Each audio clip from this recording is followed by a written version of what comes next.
Well, I'm a Nigerian just like you, currently residing in New York in the United States of America. And basic background, I have my bachelor's degree, and I'll be proud to say from Nigeria. I have my MBA from Pace University in New York. I have other financial certification, like I'm a licensed FINRA, staff. I also have licenses from the state of New York in order to be able to deal with life insurance and also other insurance services. So that's just the basic background I would like to share with you now. You're really welcome to the show, madam. Thank you. Now, straight to business. Can we really have both worlds, paid employment and business by the side? That's a very good question. I will say yes to it. Like you just said in your opening statement, an average Nigerian is a resilient worker, and we are very hardworking people. So it's calls for, what do you do with that extra time? And most of us has been putting it into businesses on the side. But we have to watch what we do. You have to give what is due to Caesar, and what is due to God. So your paid employer, you have to make sure that you do their own work at their own time and not your work at their time. This is where the conflict comes in. Now, how does it work in the United States? Before I come to Nigeria. Yeah. Okay. In the United States, we have code of conduct. The employer has certain expectations of this employee. So also does the employee also have expectation from the employer. So given that as it may be, that means you have to know what is expected of you as a staff, and you do that during that time. And also on your own spare time, then you do your own thing. So that means you cannot be doing your own businesses during office hours. For example, like maybe you're a consultant, you use the office time to be, making appointments with your clients, checking in, is this person there, is this done, or whatever. That's your side business now I'm talking about. So that's uncalled for. Your employer expects you, they pay you for what you're doing, for your services for them. So you have to act professionally. Here in Nigeria, it's no news that many people are in paid employment of some sort and they have their own businesses running by the side. But I tell you, hardly would you see someone who would boldly walk up to his employer to say, hey, I do this, I want to state this and put it in black and white? Yeah, in black and white. Okay. So that we don't have conflicts and all of that.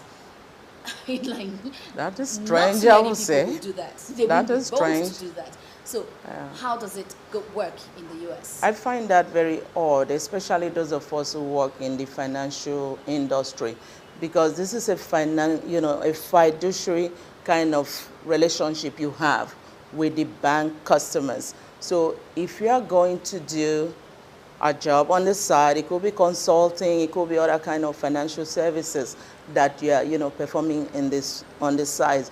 And also most of what we do in America calls for licensing. So you find out that you have licenses that you are working on with your employer, and your side job may also need licenses. So your employer needs to know. We have form we fill at the end of the year. And one of the questions is, do you have any other employment? Especially, I emphasize that if it involves commission, because that's where unethical behavior can come to play. So your paid employer needs to know this. If you have side employment that all calls for license, they want to know what is involved. So if that's going to be an issue with them, they can tell you upfront. But I can say that will not make them to say, no, because you are doing this, you cannot work with us. Now, what does your employer stand to gain if you tell him? If you tell your employer, what they stand to gain is that they do know that you are doing this. So if there were to be a situation where you are representing yourself as, for example, I work with Immigrant Savings Bank.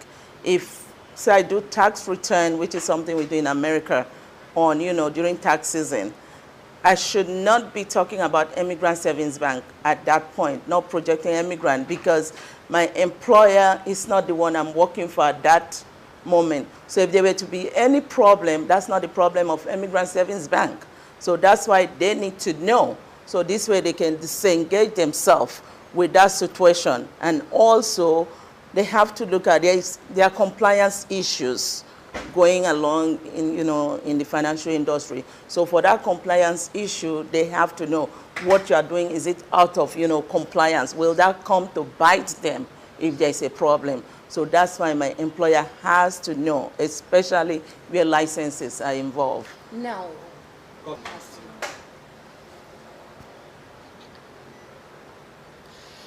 you say you need to let your employer know. Yes. What about the question of conflict of interest? Wouldn't there be conflict of interest? That is why the employer needs to know. If there's conflict of interest at that point in time, you're going to be told this will not work, because you may be, stealing bank customers for your own business. So they will tell you if what you are doing is directly, related to what your, duties are at the bank, then that will be brought to your attention. And then it's left for you to make the choice. Do I want to, continue doing this or keep my, paid employment? Now, what's the position of the labor laws?